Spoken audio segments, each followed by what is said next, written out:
Mysterious grid structures seen above the Amazon jungle.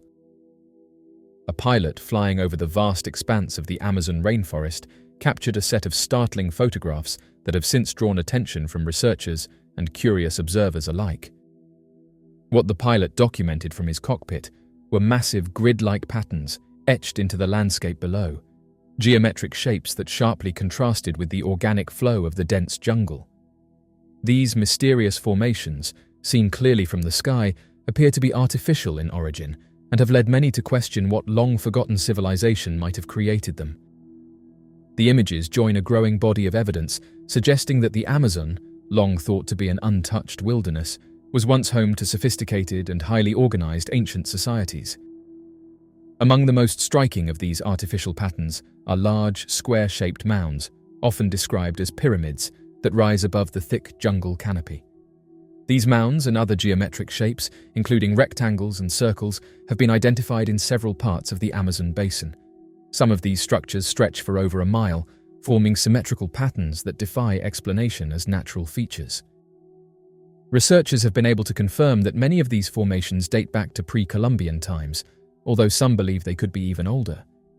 What remains unknown is the identity of the people who built them and the purpose they served, questions that continue to fuel academic debate and speculation. The rise of drone and satellite technology has played a crucial role in revealing these hidden marvels. For centuries, the dense foliage of the Amazon concealed whatever lay beneath, but as modern imaging tools now allow researchers to peer through the green canopy, the landscape is revealing a different story, one of human innovation and long-lost civilizations. Archaeologists have been stunned by the sheer scale and complexity of the formations. Some even suggest that what we've discovered so far is only the beginning, and that the Amazon could be hiding thousands more such structures, buried beneath centuries of vegetation and time. These findings have led to renewed interest in the idea of lost cities in the Amazon, ancient settlements that were once home to large, complex societies. For many years, stories of such cities were dismissed as myth, popularized in tales like that of El Dorado. However, mounting evidence now suggests that these myths may have been rooted in truth. Archaeological expeditions have uncovered ruins, pottery, and earthworks that indicate the presence of once thriving communities capable of large-scale construction and agricultural planning. The pilot's photographs serve as a reminder that the Amazon is far from an untouched wilderness. Mysterious yellow brick road found at the bottom of the ocean. In 2022, a team of scientists exploring the ocean floor near the Hawaiian Islands made a discovery that immediately captured public imagination. While surveying the summit of the Nootka Seamount, an underwater mountain located more than 1,000 meters below the surface of the Pacific Ocean, the researchers came across a startling geological formation. What they found resembled nothing less than a yellow brick road hidden deep beneath the waves in one of the most unexplored regions of the planet. The unusual sight was caught on video by a remotely operated vehicle piloted from aboard the exploration vessel Nautilus, a research ship run by the non-profit Ocean Exploration Trust. As the ROV glided over the ocean floor, it revealed what appeared to be an ancient, dried-out lakebed composed of fractured volcanic rock. Despite being located in such a deep marine environment, the ground looked unexpectedly dry, prompting one team member to remark over the radio that it resembled baked crust that could be peeled away. The comparison was not merely poetic. The volcanic formations had fractured in a unique and organized way, creating a mosaic of what looked like neatly arranged bricks. This segment of seabed became an instant subject of fascination. In a short stretch of the terrain, the volcanic rock appeared to have split into a grid of 90-degree angles, mimicking the pattern of paving stones on a carefully constructed road. Scientists on the expedition quickly noted that these formations were the result of natural geological processes. The fractures likely formed due to thermal stresses from repeated volcanic eruptions. As the molten rock cooled and contracted, it cracked along fault lines, producing a pattern of right-angled joints that bore an uncanny resemblance to human masonry. Though the formation was ultimately explained through geological reasoning, its visual similarity to the yellow brick road from The Wizard of Oz sparked a wave of intrigue and wonder. For the researchers, the find served as a powerful metaphor. One even commented that the road-like formation symbolized that the team was headed in the right direction, as they explored one of Earth's least understood frontiers. In many ways, the strange underwater structure is not only an aesthetic marvel, but also a signpost pointing toward new discoveries in oceanic geology. The deep-sea ridge where this formation was found is part of a broader region known for volcanic activity, and exploring these undersea landscapes is essential for understanding the geological forces that shape the Earth. The expedition underscored how much of the planet remains unexplored, especially in the deep ocean, which still holds countless secrets. The footage of the so-called Yellow Brick Road quickly gained traction online, with many viewers expressing awe at the surreal beauty of the ocean floor. Mysterious Amarillo Zoo photograph. On May 21, 2022, a game camera stationed outside the Amarillo Zoo in Texas captured an image that would soon ignite widespread speculation and fascination across the internet. Released to the public in early June, the photograph showed what appeared to be a mysterious humanoid figure, part wolf, part man, standing near a perimeter fence in the dead of night. The figure was blurry, as is often the case with trail camera images, but its distinct outline and strange posture instantly drew comparisons to long-standing legends such as the Dogman or even a werewolf. What made the image even more compelling to many was the context in which it surfaced. According to those who first circulated the photo, it was originally shared in a private Facebook group for zookeepers. The person who posted it reportedly worked at the Amarillo Zoo and claimed the camera was aimed from within the zoo toward the outer perimeter fence, used primarily to monitor wildlife near the facility. The post was not sensational in nature, nor did it come from a user who frequently posted about mysterious creatures or paranormal events. In fact, their previous content included typical zookeeper activity, images of animals, information about enclosures, and updates on zoo maintenance. This lent an air of authenticity to the sighting, with many social media users arguing that the individual had no incentive to fabricate the image or seek attention. Once the photo leaked beyond the confines of the private group, it was quickly picked up by online communities devoted to research and mysterious phenomena. Among these, one of the most prominent theories was that the figure closely resembled descriptions of the Dogman, a creature that has reportedly been seen across North America for decades. Witnesses often describe the Dogman as a large, wolf-like creature that walks on two legs and displays an intelligence that sets it apart from ordinary animals. Unlike Bigfoot, which is often depicted as ape-like, the Dogman is typically associated with canine features, muscular build, and a haunting upright stance. In analyzing the Amarillo image, researchers noted several compelling details. Though the picture is somewhat grainy, one can clearly discern a bipedal posture. The figure appears to have elongated limbs and a head shaped like that of a canine. It's the kind of image that, even if you were unfamiliar with the Dogman legend, would immediately conjure comparisons to folklore about werewolves, an eerie humanoid figure, seemingly covered in fur, staring off into the distance under the moonlit sky. One commenter observed that the photograph defies conventional explanation. It is clearly not a coyote or known animal species, and the way the figure is positioned suggests a level of balance and structure not typical of wildlife caught mid-movement on a trail camera. The identity of the creature remains unknown, but the photograph continues to circulate, sparking debate and reigniting interest in the legends of the Dogman. In the annals of Bigfoot lore, tales of strange encounters and mysterious sightings abound, captivating the imaginations of believers and skeptics alike. Yet amidst the countless stories of fleeting glimpses and blurry photographs, one encounter stands out as particularly compelling. The story of a man who claims to have photographed a female Bigfoot with what appeared to be a baby on its back in a remote mountain wilderness area. The story begins with a man, whose identity remains shrouded in anonymity, embarking on a solo expedition into the rugged and untamed wilderness of the mountains. The man called himself Mark, but added that this wasn't his real name, as he was concerned about privacy and safety and wanted to maintain anonymity. The man claimed to have come across a mysterious creature while trekking at Wonder Mountain Wilderness, which is a region that includes Wonder Mountain in the Olympic National Forest on the Olympic Peninsula of Washington, D.C. He was walking along a small mountain trail when all of a sudden he noticed a black mass in front of him. He added that he had seen them stand on two legs and that at first he had assumed the creature to be a black bear, noting how strangely humanoid they appeared when they did so. This phenomena of people confusing black bears for Bigfoot has happened all throughout the world, especially in areas where both animals are known to live. Despite the fact that Bigfoot and black bears are clearly distinct species, there are a number of elements that can cause confusion and result in false sightings and identifications. The physical similarities between black bears and Bigfoot, especially in low light or from a distance, are one of the main causes of confusion between the two species. It can be challenging to tell the two species apart, because they are both huge bipedal mammals with dark fur, especially in poorly light or hidden areas like dense forests or heavy underbrush. But the man claimed that upon closer inspection, he was able to determine that this was unquestionably not a black bear. The man claimed that the creature in question was a female, and that it wasn't alone. Clinging to her back is what appears to be a small, juvenile Bigfoot, its fur matted and unkempt.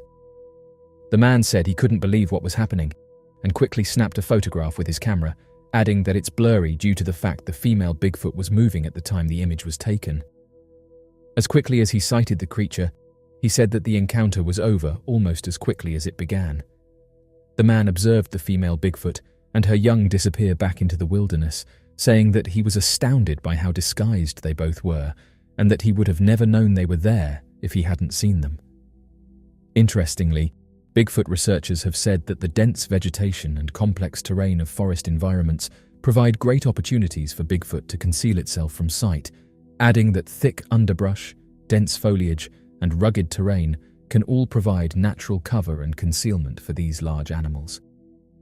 In tests carried out by numerous Bigfoot researchers, participants were instructed to dress like Bigfoot and stand just a few meters away from the creatures in the forest. It is said that because of the dense undergrowth, it is nearly impossible to spot them, and because they are so well camouflaged against the forest's backdrop, you wouldn't even know they were there. The man said that the photographs were captured back in 2016 and added that due to the clarity and detail of the image, you can make out various details. As with many of these encounters, it would go on to capture the attention of Bigfoot enthusiasts, researchers, and skeptics alike. The photographs were analyzed by experts in the field, who said that there's no denying that this creature is a Bigfoot, adding that it can't get mistaken for a bear. For believers, it is photographs like this that represent a long-awaited breakthrough in the search for definitive proof of Bigfoot's existence. The clarity and detail of the images, combined with the corroborating testimony of the man, lend credibility to the possibility that these elusive creatures may indeed roam the remote wilderness areas of the world. Skeptics, on the other hand, remain unconvinced by these types of photographs, citing the lack of independent verification and the possibility of hoax or misidentification. Interestingly, this isn't the first time that someone has claimed to have encountered a female Bigfoot. Hikers who report encountering female Bigfoot often describe the experience as both awe-inspiring and unnerving. The sight of a large bipedal creature with dark fur or hair, humanoid features, and a distinctly feminine appearance can be a profoundly surreal and unsettling experience, leaving a lasting impression on those who witness it. One of the most striking aspects of encounters with female Bigfoot is the creature's size and physical presence. Female Bigfoot are often described as being similar in size and stature to adult Bigfoot males, with a height ranging from 6 to 8 feet tall and a robust, muscular build. Their dark fur or hair is typically described as being thick and unkempt, with a matted appearance that blends seamlessly into the surrounding wilderness environment. In addition to their physical appearance, female Bigfoot are often reported to exhibit behaviors that are both curious and cautious. Some hikers claim to have observed female Bigfoot watching them from a distance, displaying a mixture of curiosity and wariness as they observe the human intruders in their territory. Others report encounters in which female Bigfoot are seen foraging for food, caring for young, or engaging in social interactions with other members of their species. Perhaps the most intriguing aspect of encounters with female Bigfoot is the possibility of observing maternal behavior. While the details of Bigfoot's social structure and family dynamics remain largely speculative, some hikers claim to have witnessed female Bigfoot caring for young offspring, leading to speculation about the creature's biology and family life. These accounts offer tantalizing hints about the elusive creature's behavior and social structure, shedding light on the mysteries of Bigfoot's existence. Despite the compelling nature of these accounts, skeptics and critics remain skeptical of the idea of encountering female Bigfoot in the wilderness. They argue that the lack of concrete evidence, such as clear photographs, videos, or physical remains, makes it difficult to verify the authenticity of these claims. Furthermore, they point to the prevalence of hoaxes, misidentifications, and exaggerations in Bigfoot lore as reasons to approach such accounts with caution and skepticism.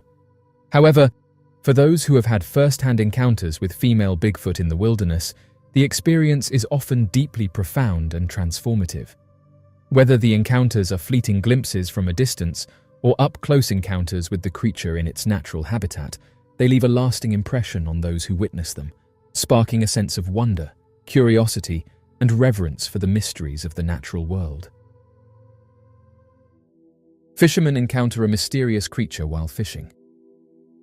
Two seasoned fishermen, accustomed to the quiet rhythms of the water and the solace it offered, had set out early one morning to their favorite fishing spot. The location was secluded, nestled deep within a wooded area. As they settled into their usual routine, casting lines and exchanging conversation, something strange caught the eye of one of the fishermen. At first, it was just a shadow, barely visible beneath the surface of the shallow water near the edge of the bank. He dismissed it as a large branch or debris, typical of the forested surroundings, but as the morning light grew stronger and the sun climbed higher, the shape began to take on a more defined form, one that was far from ordinary. Curiosity piqued. The fisherman stood up to get a better look, motioning for his companion to do the same. Lying partially submerged in the water was a figure unlike anything they had ever encountered. The figure was large, far larger than a human, with a body covered in thick, matted fur. Its limbs were grotesquely elongated, ending in what seemed to be claws rather than hands or feet. The head, partially visible above the waterline, was the most disturbing feature. It bore the unmistakable traits of a wolf, with a long snout, sharp fangs, and pointed ears, but there was something unnervingly human about it as well, a hybrid of man and beast that defied explanation. The fishermen were frozen in place, caught between disbelief and terror. Their first instinct was to run, to get as far away from this monstrous sight as possible, but something held them there, a morbid curiosity, or the deep-seated need to understand what they were seeing. After a few moments, one of the fishermen had the presence of mind to reach for his phone. He snapped several photographs, trying to capture the scene from different angles. The images were clear, unmistakable, a creature that appeared to be a werewolf, lying in the shallow water, its once powerful body now lifeless and still. The act of photographing the creature seemed to break the spell that had held them in place. The fishermen exchanged a look of understanding. This was something that needed to be reported, but how could they explain it? Gathering their gear, they quickly packed up, casting nervous glances back at the creature as they did so.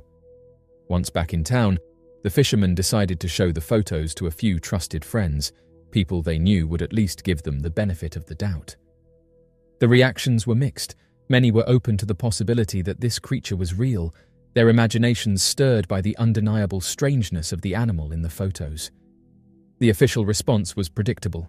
Local authorities dismissed the photos as either a misidentified animal carcass or an outright fabrication. Without the physical evidence, which had likely been washed away or scavenged by the time anyone could investigate, the photos were labelled as inconclusive and the matter was quietly shelved.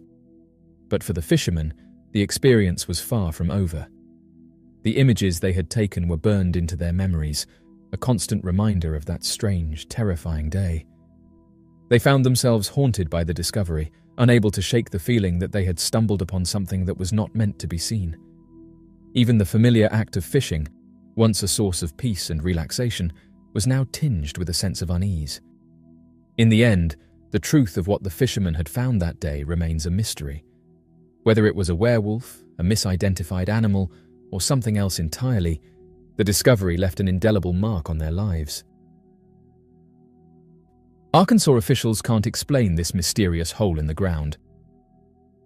Arkansas authorities are perplexed as they try to determine the cause of a phenomenon where a hole in the ground emitted flames reaching a height of 12 feet. The mysterious cavity, situated on a privately owned parcel of land near Midway, emitted a blazing spectacle on the morning of September 17, 2018. However, authorities remain perplexed regarding the origin of the mysterious hole. On that day, the hole in the ground emitted a display of raging inferno for approximately 50 minutes, astonishing onlookers. Subsequently, it abruptly ceased. Investigators said that they did not detect any trace of methane at the origin. One firefighter confirmed that there were no identified leaks in the utility or gasoline lines in the vicinity. There were no photographic or video recordings of the fire that occurred during the time. The landscaper states that the hole had been present for approximately a decade, although it had never caused a devastating fire until now. They stated that it resembles a former groundhog burrow or an armadillo's den.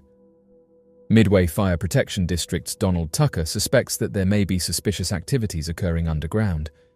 He described the opening as functioning like a chimney. Geologists examined the hole using a camera and couldn't explain what had caused it. One resident suggested that it was created by a meteorite. The soil samples collected from the location have not yet been examined by a laboratory. Initially, officials expressed fear that a gas leak may have caused the fire and had the potential to trigger further flames in the vicinity. However, this hypothesis has been proven false. Fire Chief Tucker expressed astonishment at the sudden and intense eruption of the fire, stating that he had never witnessed such an event previously. The object emitted a fiery red-orange hue and had a diameter of approximately 2 feet. The object emerged to a height almost level with the crotch and expanded to the same width. Subsequently, it descended into the hole and exited. The 2003 Angola Boeing 727 disappearance. Throughout the chronicles of aviation history, there have been very few mysteries that have intrigued and perplexed specialists and enthusiasts as much as the perplexing incident involving the vanishing of the Angola Boeing 727. This aircraft, which had a rich history dating back to its time operating on busy routes for American Airlines, was later modified for transporting goods during its final years. However, it was not the aircraft's service history that made this aircraft famous in the world of aviation, but rather its strange and unexplained disappearance on May 25, 2003, from 4 de Fevereiro Airport in Angola. The Angola plane theft is characterized by a series of events that resemble a plot from a movie. These events involve unpaid airport fees, unclear ownership documentation, and a security failure that resulted in the aircraft taking off and disappearing indefinitely. The theft of the aircraft has left the global community completely bewildered. The specific aircraft being referred to is a Boeing 727, and it was put into operation by American Airlines in the year 1975. It functioned for a period of 25 years and amassed about 70,000 flight hours while under their possession. In the year 2000, it underwent a conversion from a passenger aircraft to a cargo aircraft. It was later revealed that the ownership of the corporation was being transferred to either a Nigerian airline or an Angolan cargo fleet operator, as stated by a Miami-based company. Prior to its mysterious departure, the aircraft had been immobilized in Angola for more than a year due to uncertainty surrounding its operational status.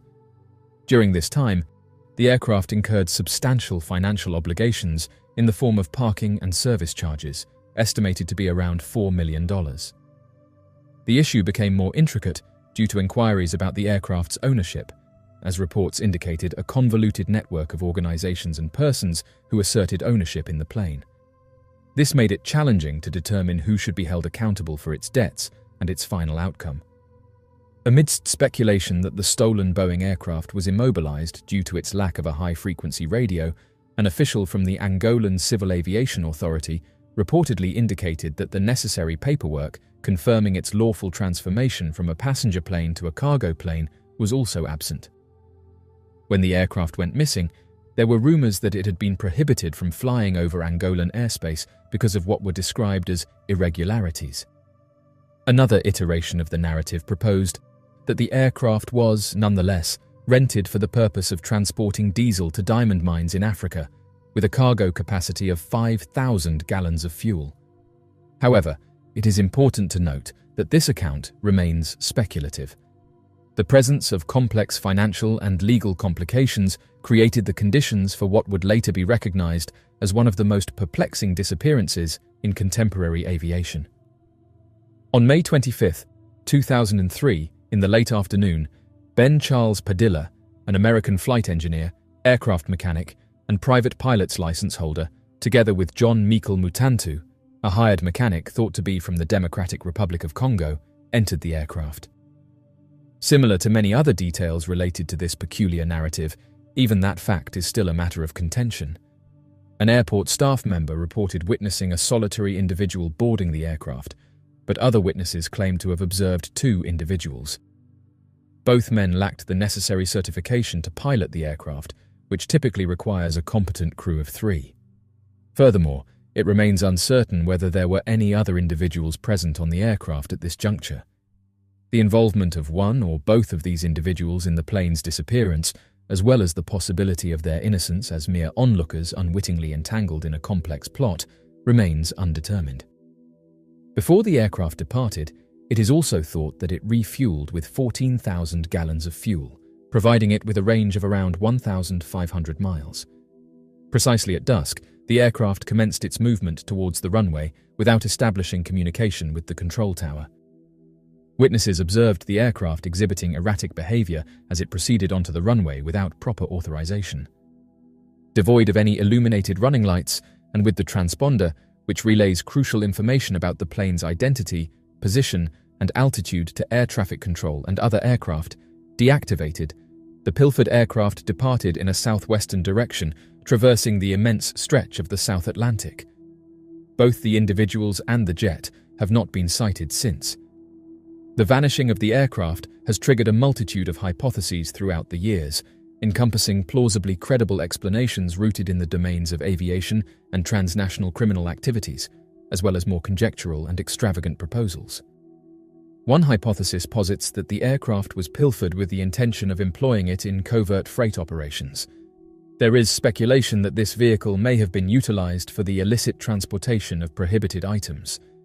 The intentional absence of communication and flight plan may have been strategic tactics employed to evade notice by authorities. According to another hypothesis, the theft of the jet in Angola was a sophisticated strategy devised to carry out insurance fraud. There is a suggestion that the plane's disappearance may have been planned in order to obtain insurance money for the aircraft, which had been parked and accumulating fees at Quatro de Fevereiro Airport.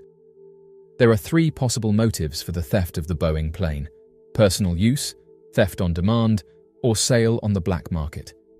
Considering the aircraft's age and the expenses associated with its operation and maintenance, this hypothesis proposes a significant level of risk with undetermined benefits.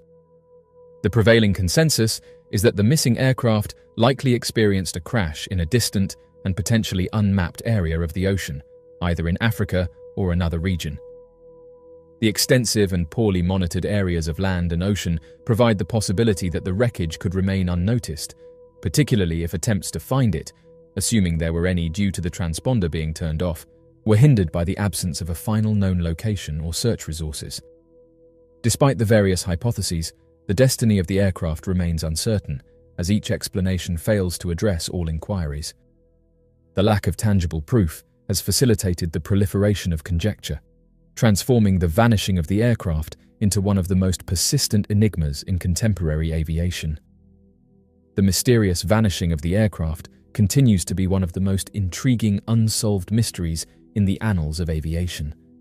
Despite extensive investigations and the passage of time, experts and enthusiasts alike have been unable to determine the fate of the stolen aircraft and the individuals that were reportedly on board.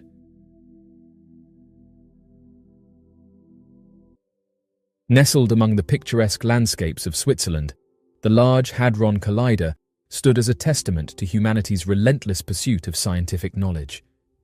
Deep beneath the Earth's surface, researchers from around the world explored the mysteries of particle physics, probing the fundamental building blocks of the universe. An amateur photographer and nature enthusiast lived in a quaint village not far from the Large Hadron Collider. The individual took their camera and ventured to a hill overlooking the Collider's facility. With their camera set up on a tripod, they aimed their lens toward the sprawling complex below. The Large Hadron Collider, a marvel of human engineering, fascinated him, even though he understood only the basics of particle physics. As he adjusted his camera settings, he noticed a faint, bluish glow on the horizon, Curiosity piqued. He zoomed in on the source of the illumination. What he saw through his camera's viewfinder left him breathless. He quickly shared the images to X, previously known as Twitter, where it was then uploaded to various pages that study unidentified objects. Interestingly enough, users on those pages said that this isn't the first time that something strange has been captured above the Large Hadron Collider, and it caused some to suggest that these unidentified objects are interested in this area. Those who have spent years studying the unknown have said that unidentified objects have shown an interest in things like military sites, noting that they have been observed hovering over these sites for several hours. Over the years, reports of unidentified object sightings near or above the Large Hadron Collider have emerged, leaving many to wonder about the nature of this apparent connection. In June 2015, a series of ring-shaped objects were observed near the Large Hadron Collider. Witnesses reported the objects hovering over the facility, casting an eerie glow.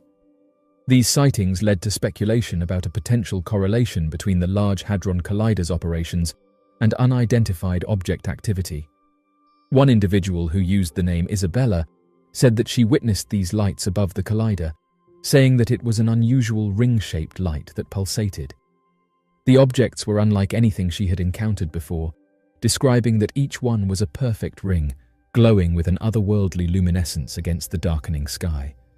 They hung in the air, suspended above the collider, their presence both mesmerizing and mysterious. The theories and speculations about the ring-shaped UFOs abounded. Some believed they were experimental military aircraft, while others suggested they could be manifestations of technology from an advanced civilization. Several CERN employees have claimed to have witnessed unidentified objects while working at the collider. They describe unusual craft that exhibit advanced flight capabilities and maneuvers beyond the scope of conventional aircraft or drones. In 2016, drones were repeatedly sighted flying over the collider, raising concerns about security and safety. While some drones were identified as recreational devices, others exhibited unusual behavior and capabilities, fueling speculation about their origins and intentions. Numerous theories and speculations attempt to explain the connection between unidentified objects and the Large Hadron Collider.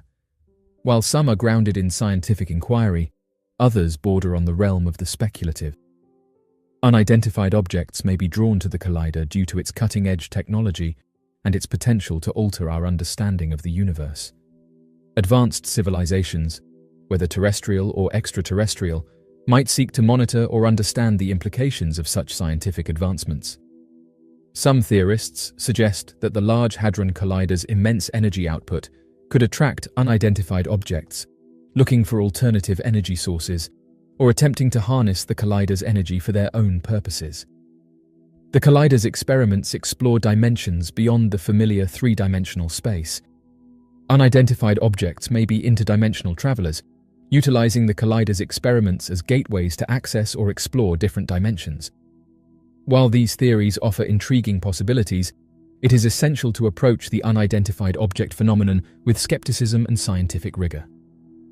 The lack of concrete evidence and reliable data poses significant challenges to drawing definitive conclusions about the relationship between unidentified objects and the Large Hadron Collider. However, that hasn't stopped people from reporting mysterious lights that have been witnessed above the collider. The phenomenon of unidentified objects has intrigued and mystified humanity for decades. While many sightings remain unexplained, there are some that suggest a peculiar interest in the Large Hadron Collider, a massive particle accelerator situated beneath the Franco-Swiss border. The Large Hadron Collider, operated by CERN, is the world's most potent particle accelerator. Situated underground, it stretches over 17 miles in circumference and is designed to collide subatomic particles at energies never before achieved. The collider plays a pivotal role in the field of particle physics, aiding in the exploration of fundamental particles, the Higgs boson, and the mysteries of dark matter and antimatter. Unidentified flying objects, whether piloted by beings or representing advanced terrestrial technology, might be drawn to the collider due to scientific curiosity. The collider's experiments delve into the fundamental nature of the universe, from its smallest particles to its largest questions. Advanced civilizations could have a vested interest in monitoring or participating in these experiments, seeking to gain insights into the universe's building blocks. The Large Hadron Collider generates colossal amounts of energy during its experiments, producing conditions akin to the moments just after the Big Bang. Unidentified objects might recognize this immense energy output as an invaluable resource. They may be drawn to harness or utilize this energy for propulsion, power, or other purposes unknown to us. The Collider's experiments probe dimensions and realities beyond our conventional understanding of space-time, and unidentified objects might possess the capability to traverse between dimensions or universes. They could use the Collider's experiments as a gateway to access or explore different dimensions, using the Collider as a cosmic door. The Collider's extraordinary energies could generate disruptions or anomalies in the fabric of space-time, and these unidentified objects might be attracted to these disturbances, investigating their origin and potential consequences. They may serve as cosmic custodians, ensuring that no harm befalls the universe due to our experiments. These mysterious objects may seek to establish contact or communication with humanity, recognizing the Collider as a central hub for scientific inquiry. They might be attempting to convey messages, share knowledge, or initiate diplomatic relations, albeit in a cryptic or enigmatic manner. Advanced beings or civilizations may be interested in observing the results of the Collider's experiments, collecting data that could further their understanding of the universe. These data could be instrumental in their own scientific endeavors or serve as a way to assess our technological development. The theoretical interest of unidentified objects in the Large Hadron Collider is a captivating subject that delves into the realms of scientific exploration, cosmic curiosity, and potential interdimensional interactions. Scientific investigations into sightings and their alleged connections to the Collider require systematic scrutiny and adherence to rigorous research methodologies. As we ponder the mysteries of the universe, it is crucial to maintain a balanced perspective, acknowledging the vastness of the cosmos and our limited understanding of its complexities. Interestingly, it's not just the Large Hadron Collider where these mysterious glowing lights have been witnessed. These mysterious, wheel-like objects have been witnessed across the globe, prompting both intrigue and debate. Ring-shaped unidentified objects are characterized by their circular or toroidal shape, resembling a wheel or donut in the sky. They often feature a central void or opening, with the main body of the object forming a ring around it.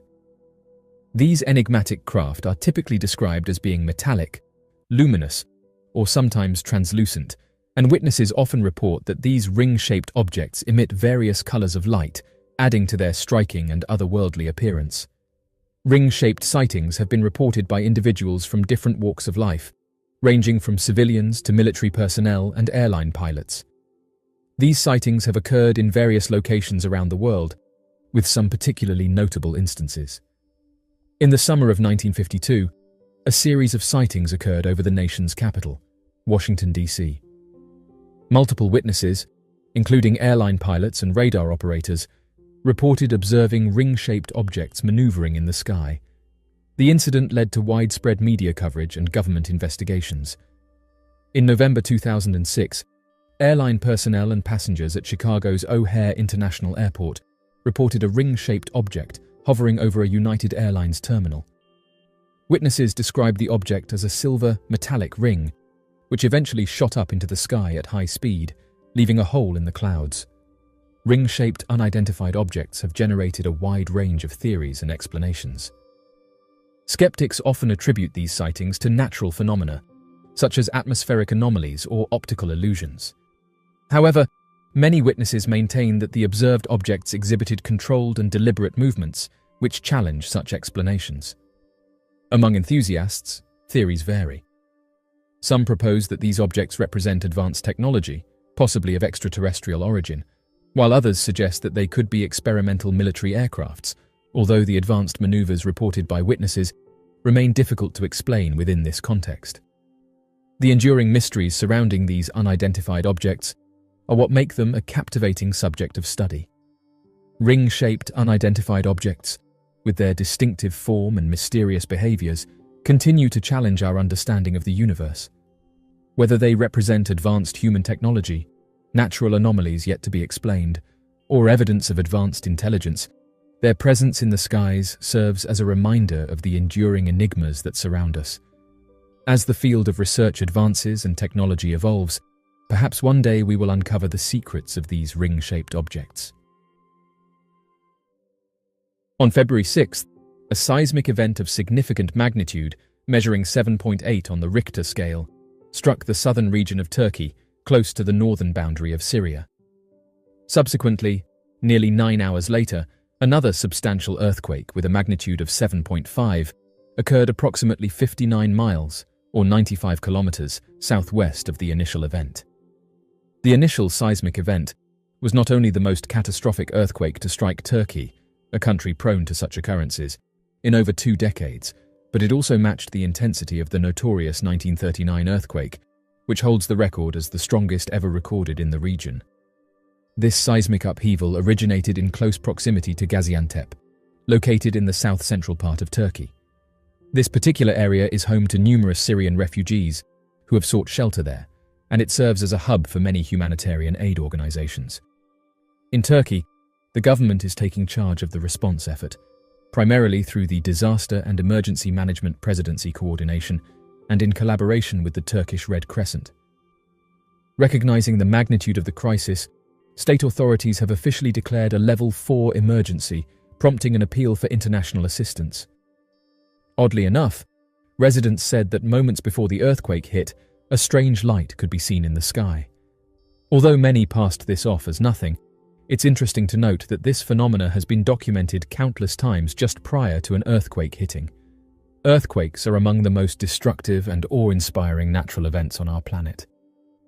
They have intrigued humanity for centuries, not only for their immense power to shape the Earth's surface, but also for the strange and mysterious phenomena that often accompany them. One of the most enigmatic of these phenomena is earthquake lights, a rare and mesmerizing display of luminous activity that occurs before, during, or after seismic events.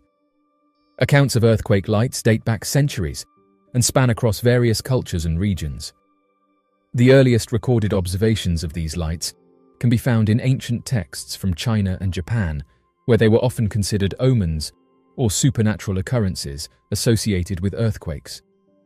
Similar reports can be found in historical records from Europe and the Americas, including the writings of luminaries like Aristotle and Pliny the Elder. In modern times, earthquake lights have been documented with greater accuracy thanks to advancements in technology and the widespread availability of cameras. Scientists and researchers have begun to investigate these phenomena more rigorously, shedding light on their characteristics and possible causes.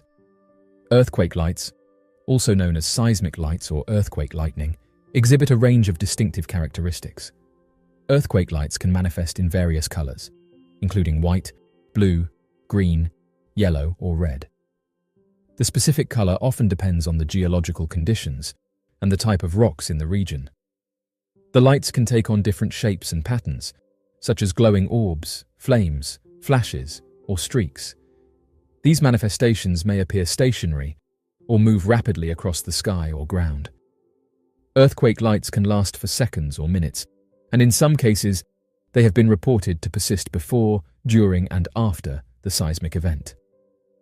They are typically observed near or at the epicenter of an earthquake, but they have also been seen hundreds of kilometers away from the seismic activity. Understanding the causes of earthquake lights remains a subject of ongoing research and debate among scientists. One theory is stress-activated piezoelectricity. This theory suggests that the mechanical stress generated during an earthquake could create piezoelectric charges in certain types of rocks or minerals. When these charges accumulate and are released, they produce the luminous display associated with earthquake lights. Seismic activity can generate electromagnetic fields, and some scientists believe that these fields could interact with the atmosphere, ionizing air molecules and producing visible light. This theory is similar to the process that creates auroras in the Earth's polar regions. Certain types of gas emissions from the Earth's crust, such as radon, can become ionized during seismic activity and produce visible light. The gases are released due to the stress associated with tectonic movements. Some minerals, when subjected to mechanical stress, can emit light as a result of the breaking of chemical bonds. This phenomenon, known as triboluminescence, has been proposed as a potential cause of earthquake lights. Despite the various theories proposed to explain earthquake lights, researchers face numerous challenges when studying this phenomenon. Earthquakes are unpredictable, and capturing earthquake lights in real time presents logistical difficulties. Moreover, not all earthquakes are accompanied by these luminous displays, making it challenging to gather consistent data. Advancements in seismology and the proliferation of high-quality cameras have improved our ability to document earthquake lights, but understanding their underlying mechanisms remains elusive. Controlled laboratory experiments have been conducted to simulate the conditions necessary for piezoelectric or triboluminescent phenomena, but replicating the complexity of natural seismic events remains challenging.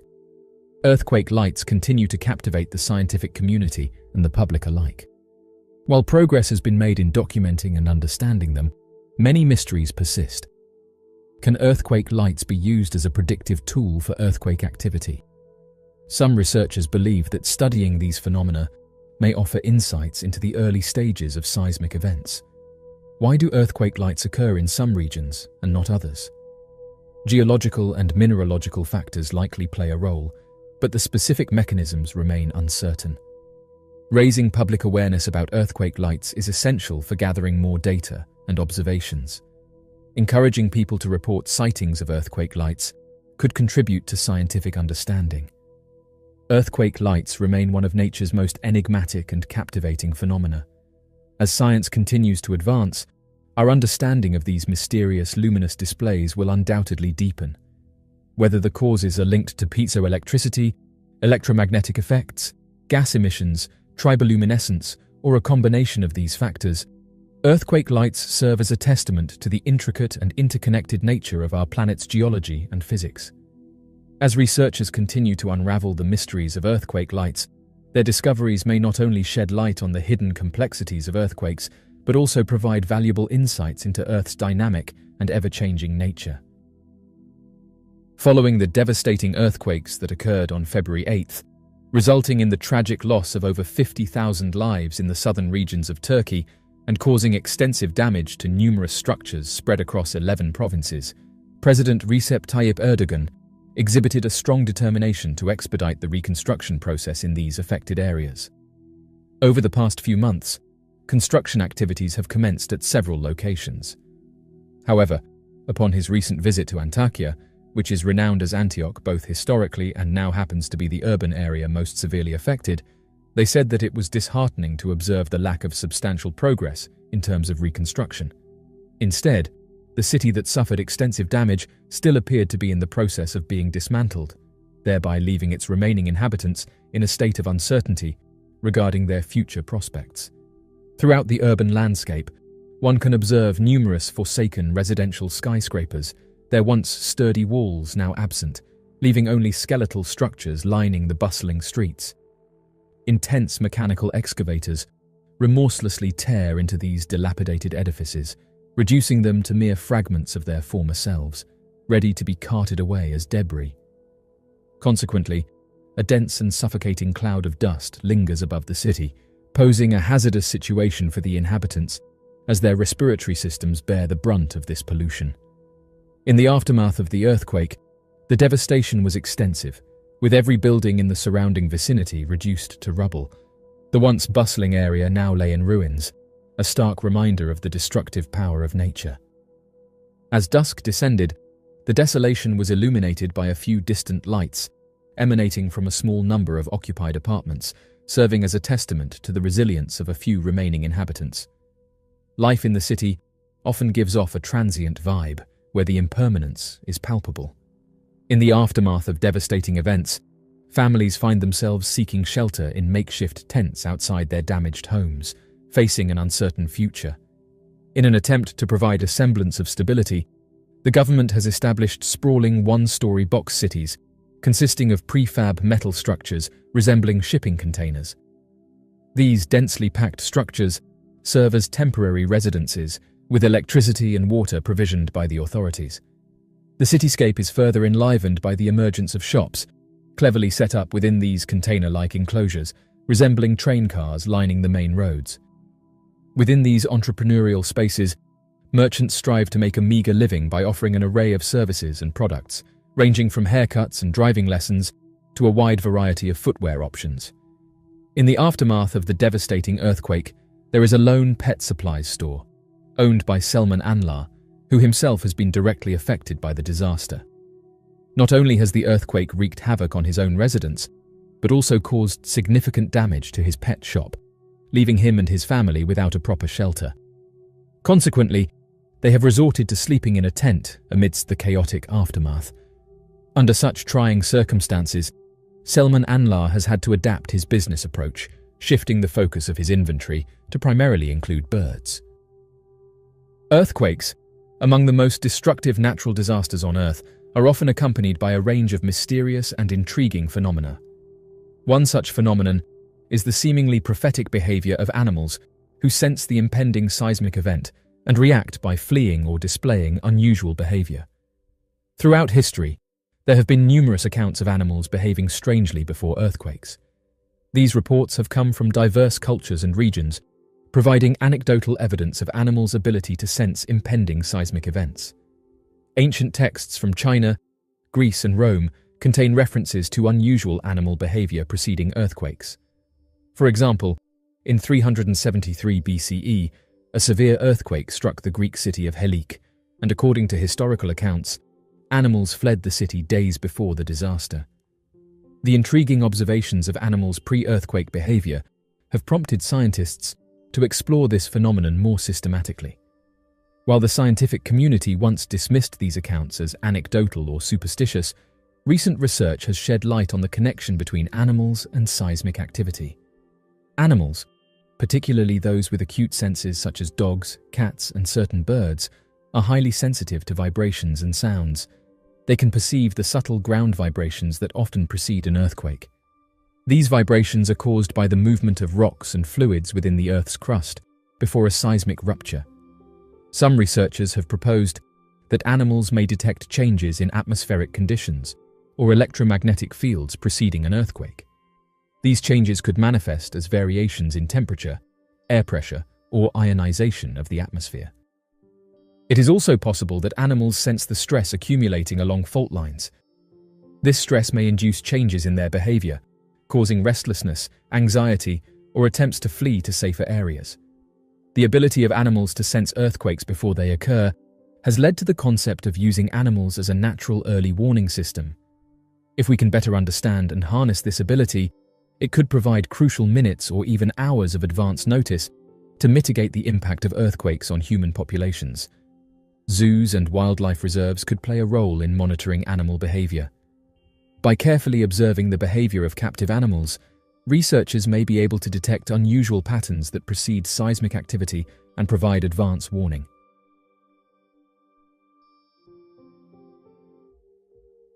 Pope John Paul II personally performed 3 exorcisms during his reign.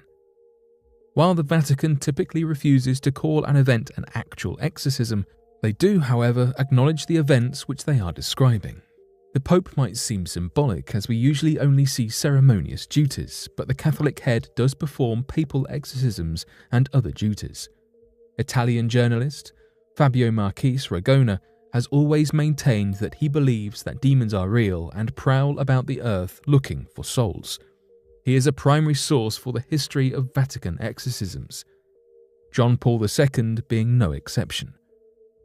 Ragona stated that he has spoken to several exorcists who said the devil was terrified of John Paul II. He is said to have performed at least 3 exorcisms in his day, in 1982, 1984, and 2000. Before John Paul II, exorcism was considered a medieval practice, going away with the development of medicine and technology, but in 1998, the Pope actually approved an updated form of the rite of exorcism, nearly 400 years after the first rite was established and released. He himself had already performed 2 exorcisms at this point, and believed it was necessary to have this practice reinstated and, when necessary, used. On March 27, 1982, Francesca was with her family when they arrived in St. Peter's Square. Doctors were unable to solve the enigma, as the woman was under the care of a priest who was an exorcist. and of her parish priest at the time. Because her case was so unexplainable and unsolvable, Bishop Alberti of Spoleto brought the young woman before the Pope. This woman was completely emotionless. The Pope brought forth the rite of exorcism and began to read it in Latin. As the scripture was read aloud, she began to tremble and ultimately rolled around on the floor, shouting and shrieking. He was praying, and eventually the possession was pulled from her body and left her alone, finally. The woman, Francesca, is leading a normal life, married with 4 children. Gabriele Amorth was the exorcist for the Diocese of Rome. Francesca visited him afterwards and with his own eyes saw that the woman was completely fine and normal. Demonic possession is a phenomenon deeply ingrained in the annals of human history, transcending cultures, religions, and time periods. The belief in supernatural entities inhabiting human bodies, often leading to erratic behavior and affliction, has shaped societies and religious doctrines for millennia. The concept of demonic possession can be traced back to ancient civilizations, where it played a central role in understanding the inexplicable. In Mesopotamia, the Epic of Gilgamesh mentions spirits and malevolent forces that could possess humans. In ancient Egypt, various spells and rituals were developed to exorcise evil spirits believed to cause illnesses. In the Hebrew Bible, particularly the Old Testament, accounts of demonic possession are found. The Hebrew word shadim refers to evil spirits or demons that were believed to influence human behavior. Notable instances include King Saul's possession in the Book of Samuel and the story of the demon-possessed man in the New Testament's Gospel of Mark. Demonic possession also held significance in classical antiquity. Ancient Greeks believed in daemons, supernatural beings that could possess individuals, leading to madness or erratic behavior. Greek mythology featured tales of people being possessed by various gods and spirits, such as Dionysus, the god of wine and ecstasy.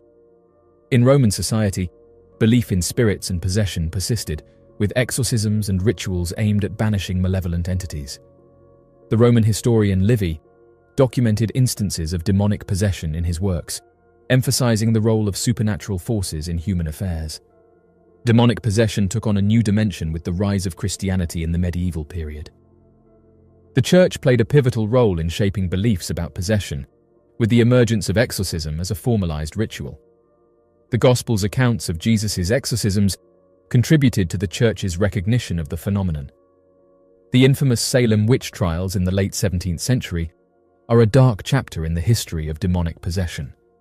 In Puritan America, fear of witches and possession led to the persecution and execution of numerous individuals accused of being possessed or practicing witchcraft. During the Renaissance and Enlightenment periods, there was a shift towards more rational and scientific explanations for behaviors previously attributed to demonic possession. The emergence of psychology and the understanding of illnesses marked a turning point in how society viewed cases of possession. Prominent figures like Sigmund Freud and Carl Jung began to interpret alleged possession as manifestations of psychological disorders, often influenced by suppressed traumas or personal conflicts. As a result, exorcisms and witch hunts gradually declined in favor of medical and psychiatric interventions.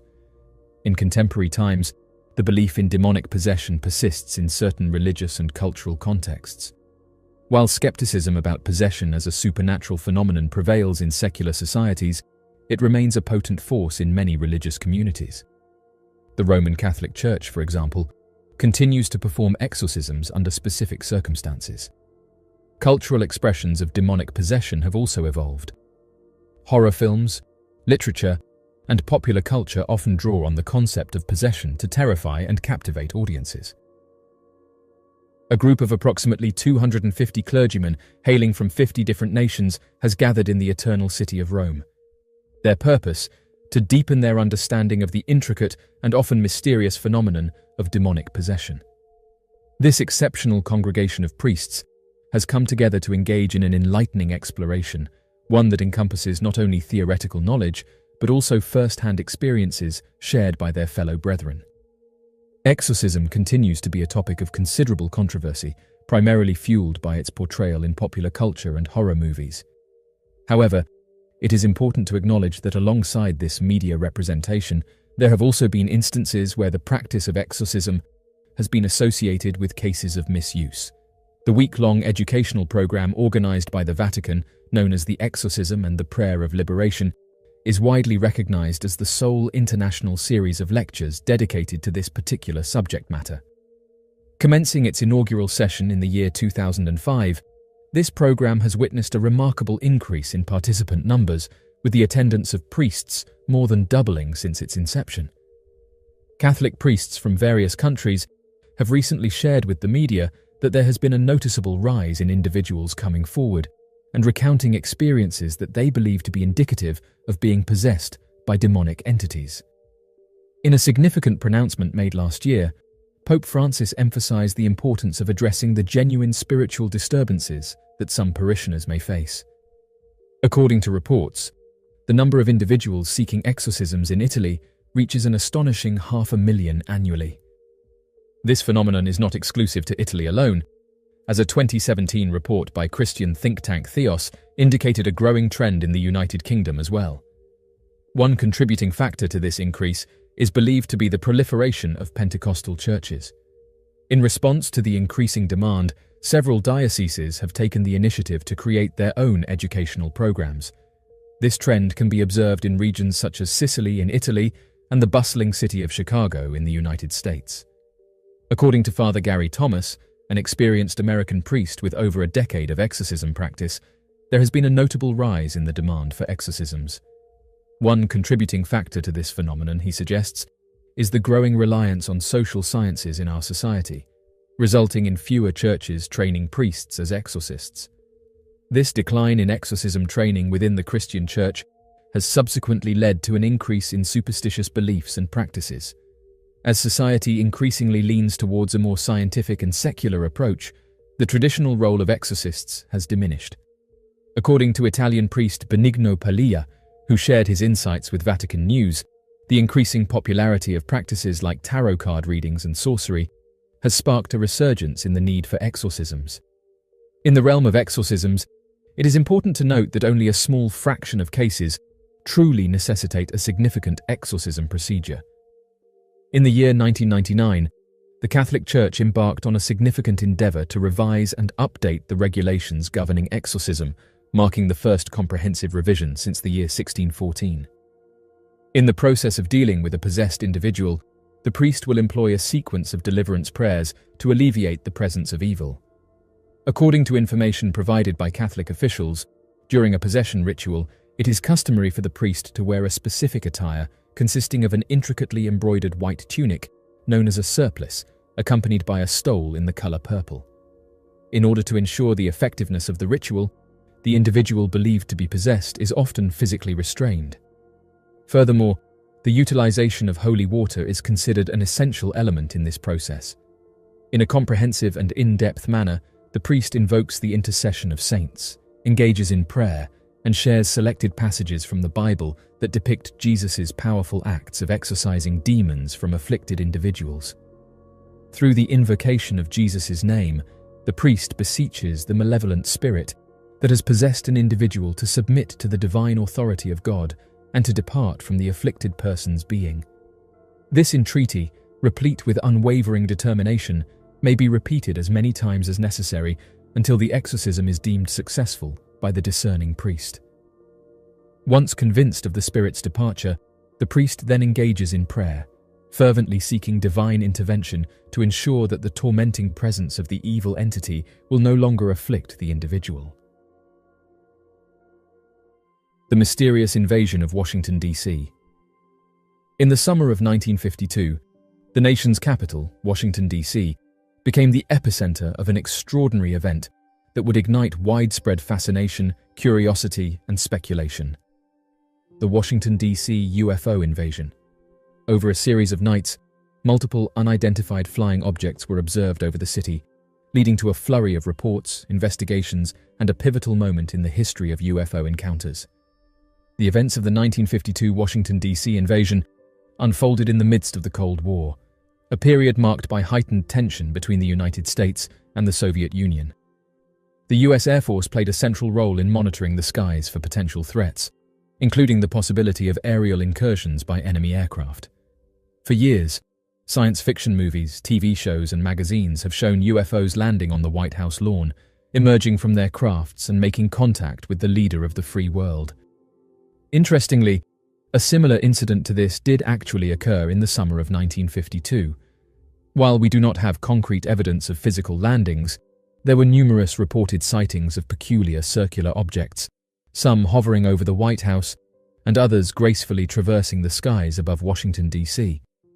What adds a significant layer of credibility to these accounts is the fact that a considerable number of the witnesses were experienced pilots and experts in control towers. It is intriguing, then, that the official explanation largely dismissed the testimony from such knowledgeable and credible sources, a dismissal that continues to puzzle us. The events that transpired between the 10th and 29th of July, including 2 separate sightings corroborated by multiple witnesses exactly 1 week apart, continue to fuel impassioned debates within the UFO community. One cannot overlook the official explanation put forth by the US military at the time, claiming the incident was nothing more than a weather phenomenon. Curiously, it is worth noting that the military then proceeded to hinder their own investigation into the matter. This peculiar chain of events speaks volumes about the credibility, authenticity, and captivating nature of the Washington, D.C. encounter, both then and now. Equally noteworthy is the stark contrast between the narrative presented to the American public and the hidden agenda particular elements within the US government and military may have had. This disparity in perception extends beyond national borders, captivating the curiosity of the international community as well. Delving into the depths of this intricate incident, it becomes increasingly clear that this encounter and the subsequent actions surrounding it hold significance far beyond what meets the eye. Following the establishment of Project Blue Book, which aimed to investigate and verify the growing number of reports regarding unidentified flying objects and peculiar luminous entities observed not only in the skies of the United States, but also worldwide, the nation soon found itself engulfed in a surge of UFO sightings. As time progressed, these sightings experienced a steady rise, leading to intriguing speculations about the potential occurrence of a significant UFO-related incident. Captain Edward J. Ruppelt disclosed that those working behind the scenes had been anticipating a substantial event linked to the enigmatic phenomenon of unidentified flying objects. The mounting number of reported sightings served as a harbinger of the growing interest and concern surrounding these extraterrestrial encounters, infusing the public and scientific communities with a sense of intrigue and curiosity. According to his assertion, after having a discussion with an undisclosed scientist, he would state that a thorough examination of their collected information revealed a substantial accumulation of reports along the eastern coastline of the United States. This revelation, while not specifying the particular agency the scientist belongs to, implies that there is a significant amount of data indicating a notable occurrence or trend in that specific region. It is a fascinating observation that during that time, sightings were widespread throughout the United States, with a particular concentration on the eastern coast. One might wonder if this seemingly prescient knowledge was solely based on data analysis, or if those associated with unnamed agencies in 1952 had a deeper level of understanding and direct involvement than meets the eye. According to Ruppelt, this trend of mysterious sightings on the eastern side of America was not only apparent to those involved in Project Blue Book, but also to high-ranking officials at the Pentagon, leading to widespread discussions about unidentified flying objects. This suggests that there may have been a considerable amount of knowledge and awareness surrounding the phenomena, extending beyond what was publicly acknowledged. This comprehensive exploration delves into the possibility of a hidden narrative surrounding unidentified objects during that period. As the month of July progressed, these sightings began to catch more attention, becoming both more noticeable and more frequent.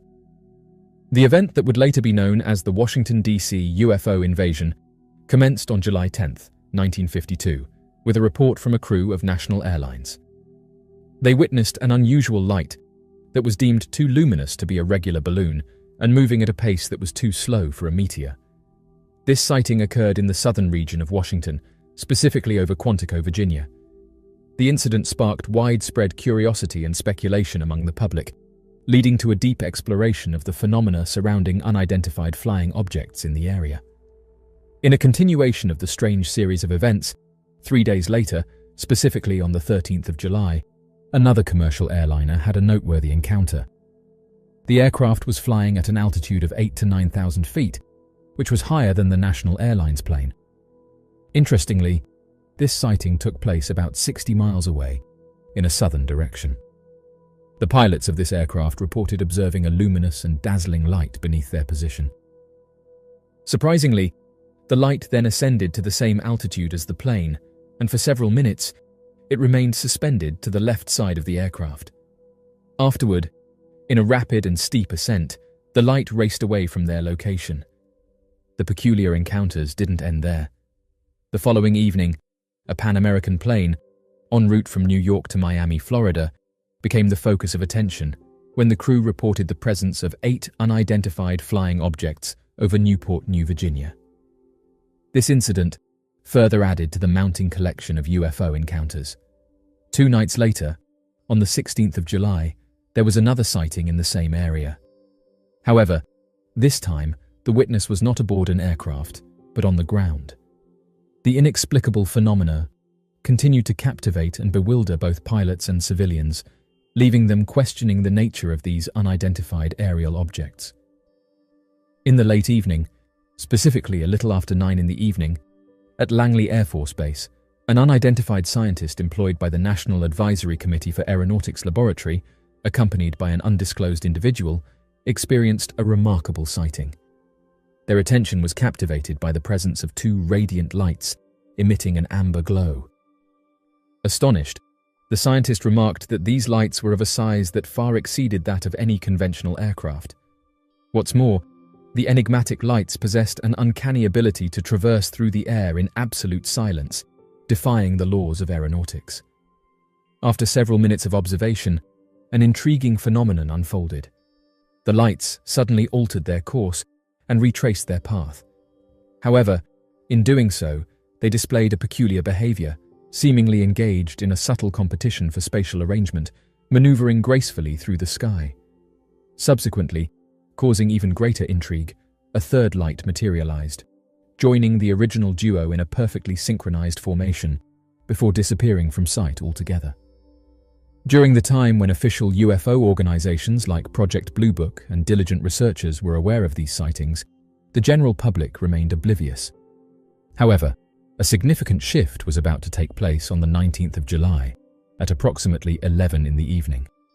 At that moment, the air traffic control personnel at Washington National Airport, currently known as Ronald Reagan Washington National Airport, became witnesses to an extraordinary event.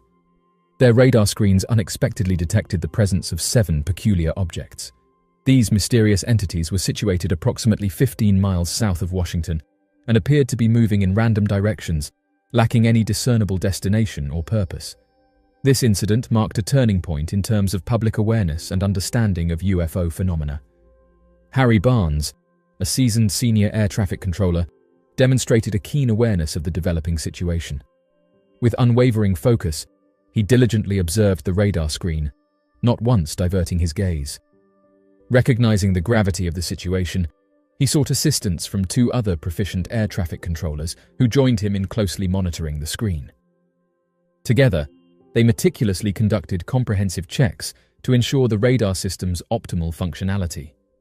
Through their meticulous efforts, they soon confirmed the sighting, leaving no room for doubt.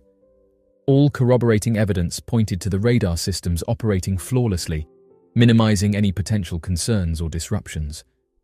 As the clock struck midnight and the early hours of July 20th unfolded, numerous reports of sightings flooded in from various commercial airline pilots across the city.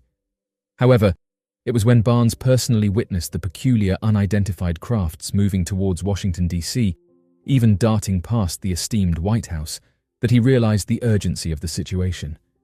Without hesitation, he made the crucial decision to inform the nearby Andrews Air Force Base. One of the individuals he spoke to at the base was Airman William Brady, who, from the control tower, was able to visually confirm a sighting himself. According to Brady, a luminous object, resembling a blazing orange sphere, was distinctly visible in the sky. Astonishingly, That very craft then swiftly and unimaginably accelerated, disappearing into the distance at an astonishing velocity.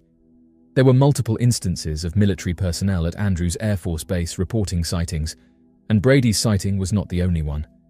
According to Davenport, he not only observed numerous similar incidents that night, but he also highlighted the occurrence of an intriguing event at Washington National Airport.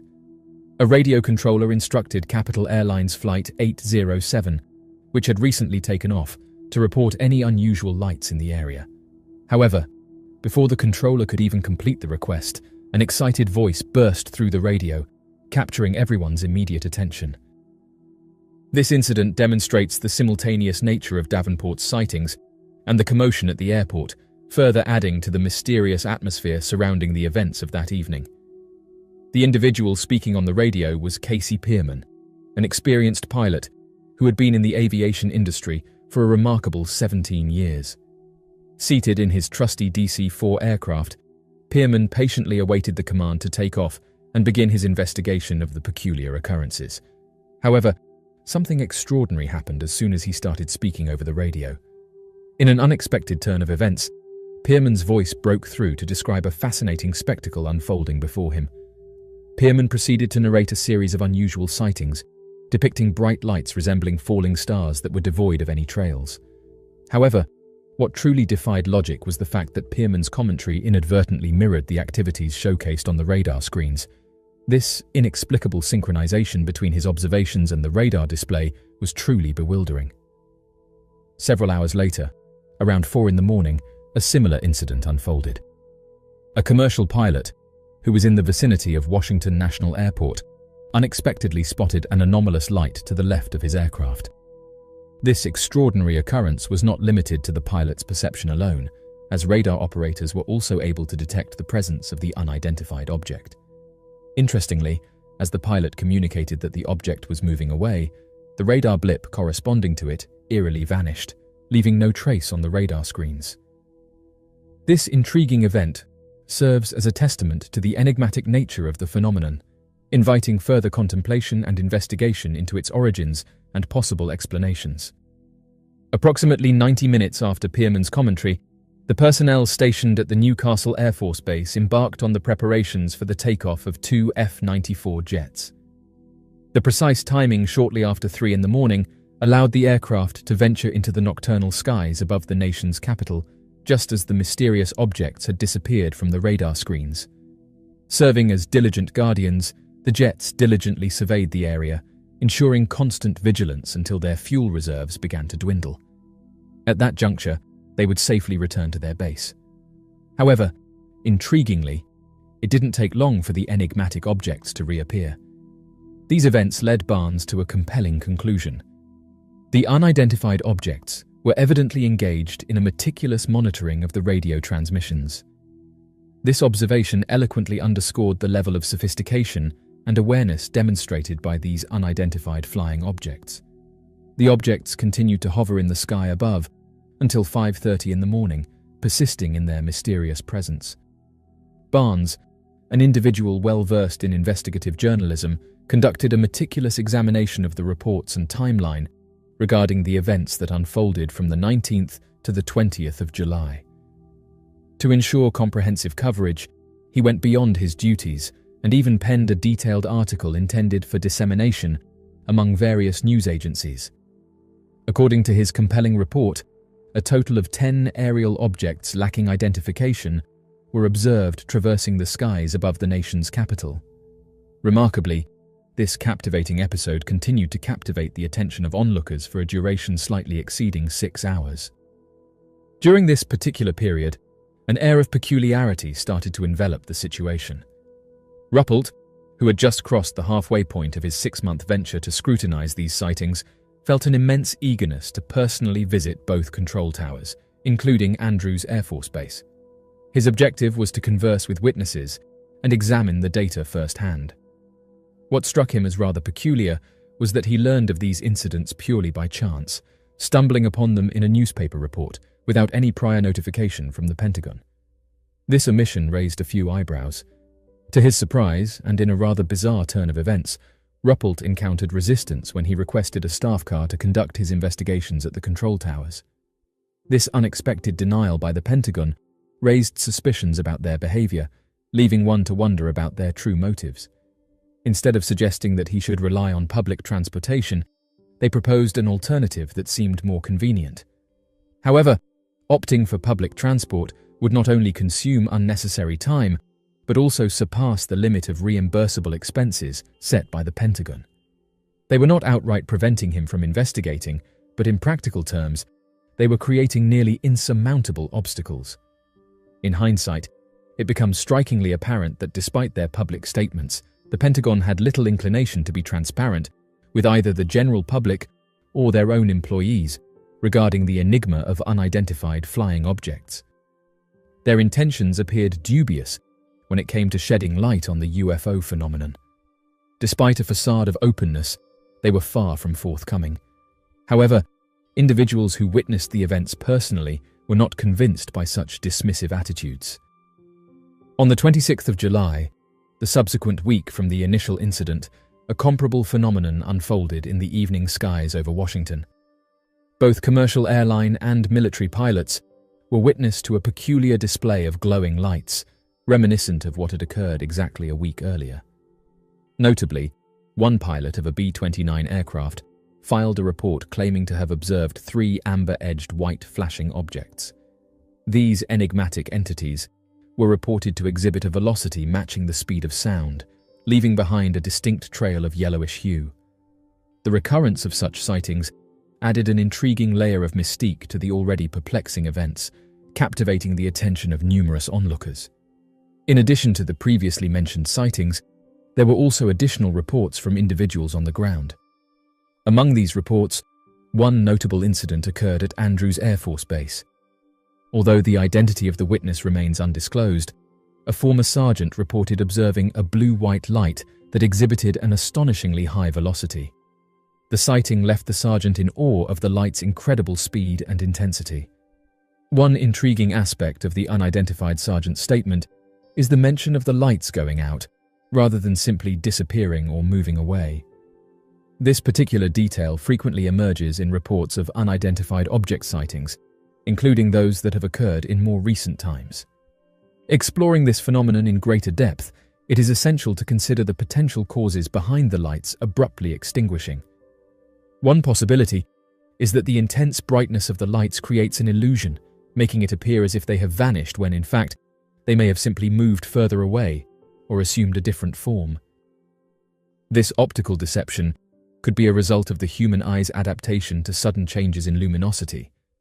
Radar operators, in addition to visually confirming the presence of objects on their screens, often encountered a perplexing situation where the sheer abundance of targets made it challenging to ascertain their exact quantity with precision.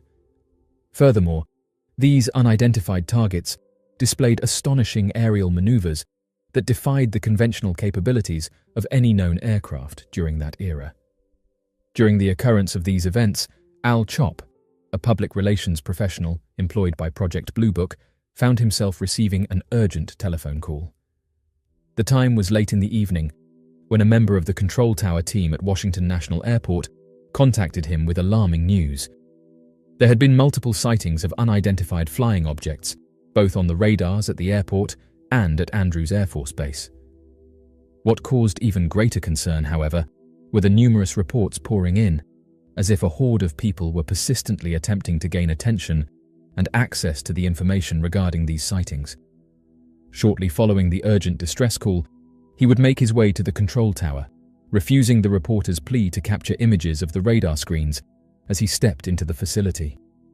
Chop devoted almost 15 minutes to closely monitoring the radar screen, carefully examining every sighting and maintaining a vigilant watch over the surrounding airspace. The situation took an even more unsettling and peculiar turn. Once again, there were slight discrepancies in the accounts provided by the Pentagon and the assigned investigator regarding the sightings. In response, 2 F-94 jets were promptly deployed to the skies above the Capitol. Interestingly, as the jets approached the area where the enigmatic spacecraft were spotted, the objects mysteriously vanished, almost as if they anticipated the arrival of the jets. What made the situation even more captivating and unsettling was that within minutes of the jets returning to their base, the strange objects reappeared, leaving everyone intrigued. This chain of events raises questions about the nature of these unidentified objects and their interaction with our military aircraft. In an interesting twist, Ruppelt, the notable investigator, would assert that instead of vanishing when the jets arrived, the unidentified flying objects relocated to a specific region in Newport News. Although the military would refute this particular detail, residents residing in the Newport News vicinity would come forward with accounts of witnessing peculiar lights hovering above them. During the following week, similar to what occurred in the previous week, numerous reports regarding the unusual sightings of unidentified objects continued to pour in from commercial airline pilots as they were nearing their approach to Washington National Airport. Additionally, on that particular evening, with F-94 aircrafts conducting several missions over Washington, D.C., the luminous objects would vanish right before their arrival and reappear shortly after their departure. It is worth noting that these developments may or may not hold any significance, but it is important to mention that the objects completely disappeared at daybreak. The enigmatic nature of these occurrences raises questions about their origin and purpose, leaving experts and investigators puzzled as they seek to understand the phenomenon in depth. As the news articles continued to publish headlines for another week, the public's level of anxiety escalated to a state of near panic. Even President Truman himself sought an explanation for the peculiar events that were unfolding. The Pentagon's attempt to conceal the sightings became increasingly futile as the days went by. Reports now included explanations such as temperature inversions, suggesting that these atmospheric conditions could generate misleading radar signals, known as false returns. However, this rationalization failed to account for the visual observations made by both ground witnesses and pilots in the air. The mysteries surrounding these sightings demanded a more thorough investigation and a deeper understanding of the events unfolding. Then, on the 29th of July, 1952, an iconic press conference unfolded, becoming one of the most well-known events in the latter half of the 20th century. It also marked the largest gathering of journalists hosted by the Pentagon since the conclusion of World War II. Taking the stage were Air Force Major Generals John Samford and Roger Ramsey, who were expected to engage in a serious and informative discussion regarding the peculiar sightings that had occurred. However, to everyone's surprise, Samford opted for a more direct approach by categorizing the visual sightings as mere misidentified aerial phenomena. This encompassed explanations such as stars, meteors, or planets. Additionally, the radar-based sightings were attributed to temperature inversions. In essence, the significant number of witnesses who had reported sightings in the preceding month were abruptly disregarded. This dismissive approach by the US authorities towards the UFO phenomenon would persist for many decades to follow, and its impacts can still be observed in present times. Many individuals, including Ruppelt, would dispute the official conclusions, asserting that the atmospheric phenomenon known as temperature inversion persisted consistently throughout the entire duration of June, July, and August in 1952. However, it is important to note that the sightings, particularly those on the nights of July 19th and 20th, as well as July 26th and 27th, only occurred on two separate occasions. Additionally, Ruppelt emphasizes the perceived intelligence exhibited by the lights and their intriguing ability to vanish as soon as military aircraft arrived in the vicinity, only to reappear once the jets had departed. These factors contribute to the complex nature of the phenomenon and the ongoing debate surrounding the events. Further discrediting the weather explanation put forth by the Pentagon, there were numerous accounts of witnesses observing tangible, solid objects instead of mere luminous lights or peculiar glimmers. One such witness, Howard Coughlin, not only detected the object on radar, but also witnessed it firsthand with his own eyes. These sightings cast serious doubt on the notion that the anomalous phenomena were solely atmospheric in nature. By providing concrete evidence of physical objects, this challenges the prevailing explanation and calls for a more comprehensive examination of these extraordinary events. In light of the considerable number of testimonies, many of which were provided by seasoned aviation experts, including individuals specifically commissioned by the Pentagon to investigate such incidents, It is truly astonishing to witness the dismissiveness displayed by the Pentagon, both historically and presently.